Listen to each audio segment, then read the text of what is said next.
Hello friends, இன்னையோட mini vlog என்ன அப்படின்னு பார்த்தீங்கன்னா, குருந்தமலை முருகன் கோவிலை பற்றி தான் பார்க்க போகிறோம். நான் இன்றைக்கி குருந்தமலை முருகன் கோவிலுக்கு தான் போயிருக்கேன். நம்ம குழந்தை வேலன் இங்கே எப்படி வந்தார் அப்படிங்கிற இன்ட்ரெஸ்டான ஸ்டோரி பார்க்கலாமா?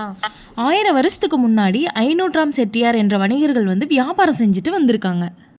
கிராம்பு, ஏலக்காய், மிளகு இதெல்லாம் பார்த்தீங்கன்னா சேர நாட்டிலேருந்து வாங்கி மைசூருக்கு வந்து வியாபாரம் பண்ணியிருக்காங்க, மாட்டு வண்டியிலேயே. எப்படி ஒரு நாள் வியாபாரத்துக்கு போயிட்டு இருக்கும்போது குருந்தமலையில் வந்து இலைப்பாறுதல் பெறலாம் அப்படின்னு சொல்லிட்டு அங்கே இறக்கி வச்சுருக்காங்க மூட்டையெல்லாம் இறக்கி வச்சுட்டு இவங்க ரெஸ்ட் எடுத்துகிட்டு இருக்கையில் அந்த வழியாக ஒரு மாடு மேய்க்கிற பையன் வந்து வந்திருக்கான். ஐயா, இந்த மூட்டையில் என்ன வச்சுருக்கீங்க அப்படின்னு சொல்லி கேட்டிருக்கான். இவங்களும் உண்மையை சொல்லாமல் போய் சொல்லியிருக்காங்க. இதில் வெறும் தவிடு தான் தம்பி இருக்குது அப்படின்னு சொல்லியிருக்காங்க. அந்த பையனு ஓஹோ அப்படியா அப்படின்னு கேட்டுட்டு போயாச்சு. இவங்க நல்லா தூங்கியிருக்காங்க.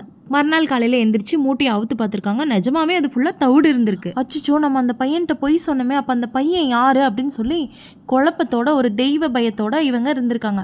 அப்போ வானத்திலேருந்து ஒரு அசரீரி கேட்டிருக்கு. வந்தது வந்து குழந்தை வேலன் முருகன் அப்படின்னு.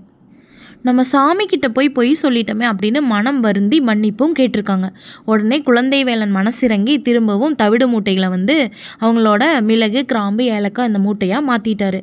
இதில் ரொம்பவே அவங்க வந்து மகிழ்ச்சி அடைஞ்சிருக்காங்க.